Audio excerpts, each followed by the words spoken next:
Olivia Rodrigo's new album is heart-wrenching, angsty, and humorous all at the same time. Coming from one of pop music's biggest superstars, it's crazy to see Olivia go from sour to guts. Her popularity and prominence has really gone up the roof, and on today's episode, we're gonna analyze how Olivia Rodrigo has been able to dodge the sophomore album curse and create one of pop music's best records. Let's go. Now, beginning the era was Vampire, which is the lead single off of Guts, and I love this song. It has a rock, operatic vibe to it, while also carrying a pop, punk essence to the song. It reminds me in many ways a bit of Driver's License. It has that good for you sing-along moment. It has that big bridge, and what I really liked about the song is that I think it embodies the album very well. You can hear Vampire and then hear the rest of the song off of Guts, and you can tell that it perfectly fits into the record. The music video was directed by Petra Collins, and it is a pretty good one. It's not my favorite Olivia Rodrigo music video, but I really think that it goes with the song. It adds value to the listener when watching the video, but overall, it feels like the song and the music video go hand in hand. And that's what we want from music videos. No one likes a music video that doesn't go with the song, right?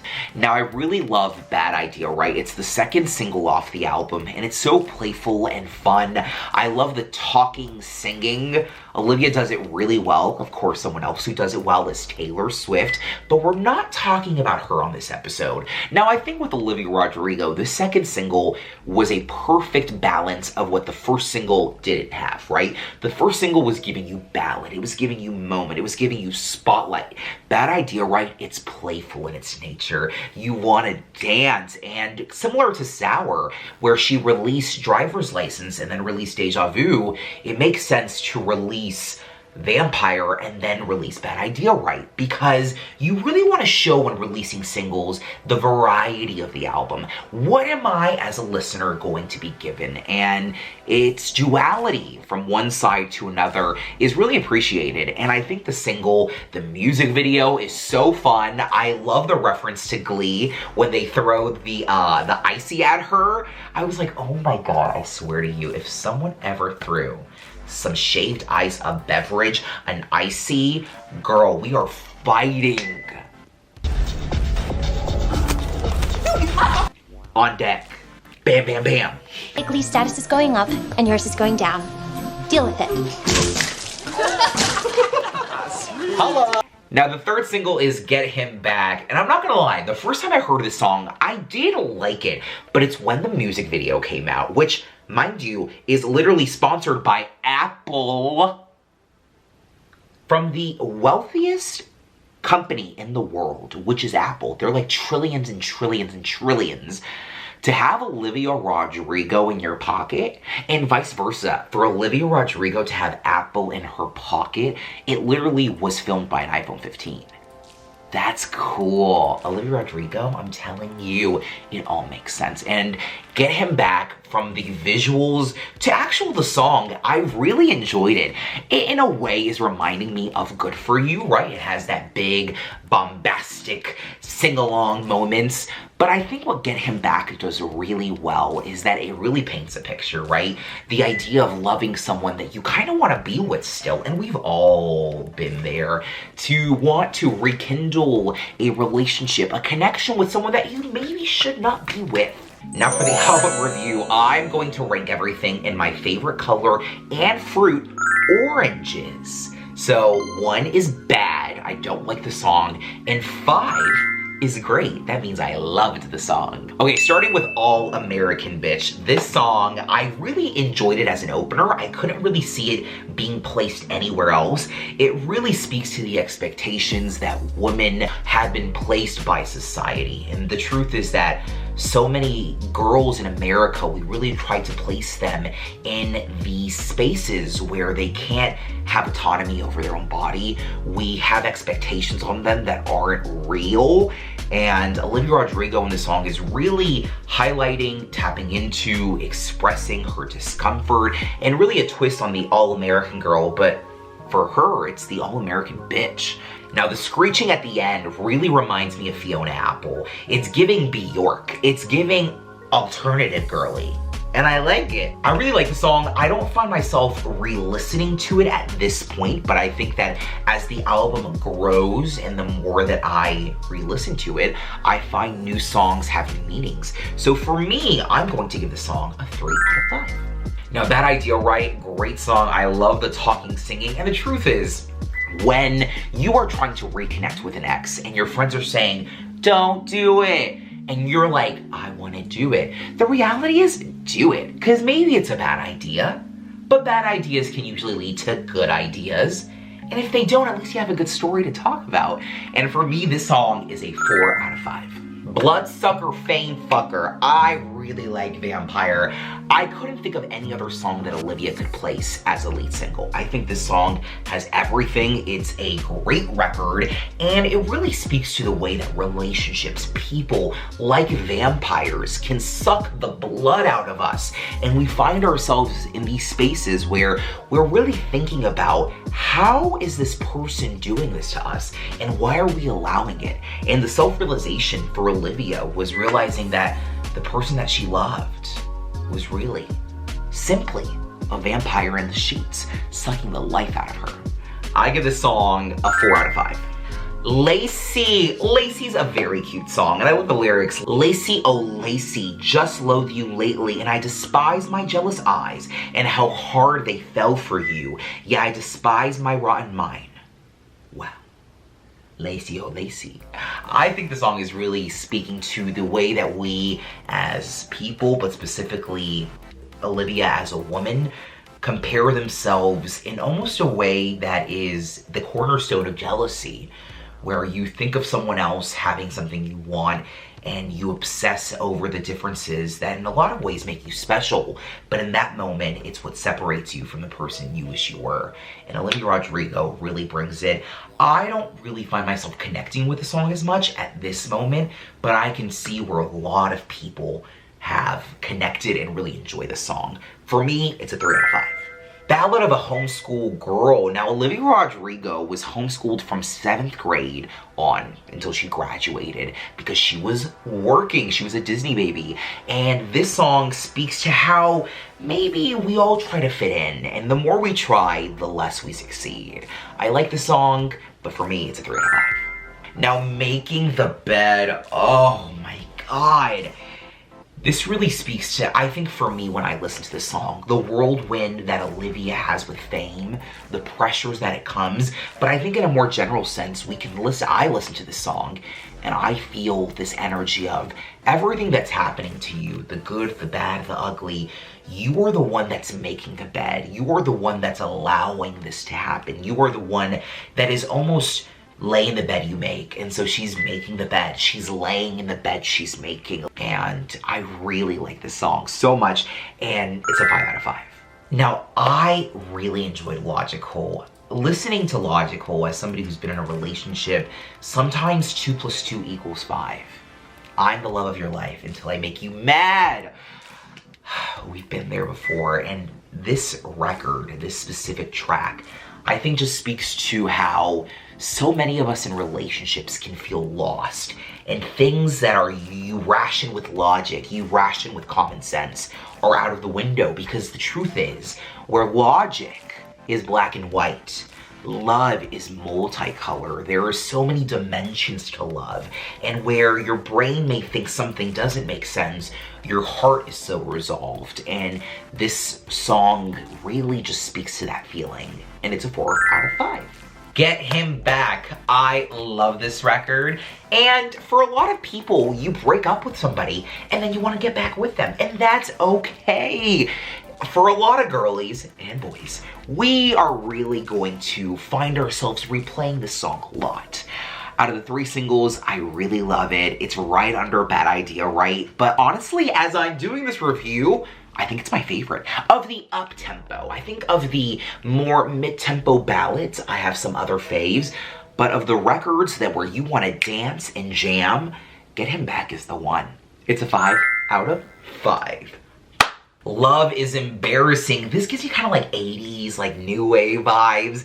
I could even hear this song as a single. Weirdly enough, I could hear this on the radio. It just speaks to the embarrassment and the pain of failed relationships that maybe at times you question if it was worth it, right? Sometimes when you end like relationships or just like situationships, you're like, was that worth it? Should I have done that? Was I the victim? I like the song, 4 out of 5. The Grudge, one phone call from you and my entire world was change. Trust that you betrayed. Confusion that still lingers. You took everything I love and crushed it in between your fingers. This is giving hard Taylor Swift. I may be wrong, and I probably am. It's probably about a boy, but you can't tell me that after the deja vu situation with Taylor Swift, Olivia Rodrigo during Sour, where after sampling a portion of Cruel Summer, which, let's be honest, you can't even hear Cruel Summer in Deja Vu, they were retroactively given songwriting credits. Taylor Swift, St. Vincent, and Jack Antonoff. And now, Olivia Rodrigo, well, it's Bad Blood, baby. And I think that this song speaks perfectly to the way that Olivia once saw Taylor, which was as a mentor, it was as a public figure that she really liked, it was as a celeb she loved. You know, we as people, we place pop stars specifically in these high places. We look up to them, we love them, we overanalyze their lives, and to meet your hero and to realize that they treated you badly and they were maybe an asshole to you, well, that's how you come up with a song like The Grudge. 4 out of 5. Great song. Pretty Isn't Pretty, the ever-changing trends and ideals that women have to fit into. I like the song. It's very easy to sway to, easy to listen. 3 out of 5. Teenage Dream, an ode to her teenage years. Olivia reminiscing about her life, about her younger self. I'm gonna be honest with you, I really don't like this song. I find myself skipping it a lot. I think I've heard it like maybe twice all the way through. It was a hard listen. I might like it. Years from now, I'll be like, wow, Teenage Dream is the song. Think about it. It references Katy Perry's Teenage Dream, one of the best pop albums of the 2000s. And in many ways, maybe Olivia should have just left that in the 2000s because, well, we are in the 2000s, but maybe she should have left it in the past. Now, this song for me is the only miss on the album. I really don't like it. I can see where someone really loves this song. I love Olivia. It's a 2 out of 5. And that's the lowest score on the album. That is not bad. She did great. And overall, I gave this album a 3.5 out of 5. The album cover and aesthetic. A lot of fans were disappointed that Olivia Rodrigo during Sour had a purple cover. The whole aesthetic was like high school teenage girl. And for Guts, it's kind of the continuation of that story. The cover is just a darker version of purple. Olivia laying down in the bed with her black nails, simply unpolished, but you could still see some polish on it. And I think that it really works for this album. The truth is this: we expect female artists, really artists in general, to show us new facets of themselves every new era. And to a certain extent, that is doable. But I think for Olivia Rodrigo, a sophomore record should really be a continuation of your debut, and I think she did a very intentional choice by continuing the Sour journey, because I'm still curious about that girl. I still want to know the mindset and thoughts of an 18-year-old teenager. And for Olivia Rodrigo on her sophomore record, it feels appropriate that she continues a lot of the themes in her debut, but really with an edgier, more direct approach to Sour. And I find myself really liking the cover. I love the fact that where Sour, she looks annoyed, and Guts, she looks relaxed. She looks like she's claiming her space. And I really enjoy the aesthetic. Now, I think if she would have done a third or fourth album with this like teenage girl vibe, well, you know, at that point, we're not really gonna enjoy it. But for now, on her sophomore record, I think it is very intentional. And I also think it is very smart. for her to continue a narrative that she's already painted pretty well and make it a bigger piece of art. Make it bigger and better. And I can guarantee you and the public that Olivia Rodrigo will have many more eras, if God allows, with really, I hope, the diversity of colors, because I want to see more from Olivia. I love what she's given us, but I want to see more from this girl, because I think Olivia Rodrigo is here to stay. Now, Olivia Rodrigo is going on tour, and I'm so excited. I did not get to go to this hour tour. I, at that time, worked at a radio station, and we accidentally gave away all the tickets. So no staff tickets. So unfortunately, I couldn't go see Olivia, and I was heartbroken. But you know what? I'm getting tickets soon. I'm on the pre-sale. If anyone from Olivia's team sees this video, get your boy a ticket. But what I do know is that Olivia Rodrigo is doing an arena tour. She's bringing a great opening acts. She's bringing Pink Pantheress, Chappelle Rowan, Remy Wolf, and The Breeders. I am so excited for this tour. It's an arena tour where her debut was amphitheaters and smaller venues. And for Olivia Rodrigo, she made it public that she didn't want to skip a step. She could have done an arena tour. Sour could have had an arena tour, and that, as somebody who didn't get to go, is sad. But I think Olivia Rodrigo wants to make sure that she is taking the journey that's going to get her to longevity. She's not trying to make a quick buck. She's trying to be here for a long time. And I think for her, doing those smaller venues gives her the practice, makes her more comfortable, so that when she does arenas, she's ready. And hopefully, stadiums one day. Now, how did Olivia Rodrigo dodge the sophomore album curse? And the truth is, your debut is your introduction. There's no pressure for your debut, for the most part, because people don't know you. But then on your sophomore record, there's all this pressure. And I think what Olivia Rodrigo did well is she just doubled down on what she already did. The truth is that we already know Olivia Rodrigo. We love Olivia Rodrigo, and we want to know more about her. And where a lot of people will try to mix it up. Billie Eilish, where When We All Fall Asleep, Where Do We Go, to her sophomore record, it felt different. It felt not authentic. And I think that Olivia Rodrigo is going to make sure that by her sophomore record, we know who she is.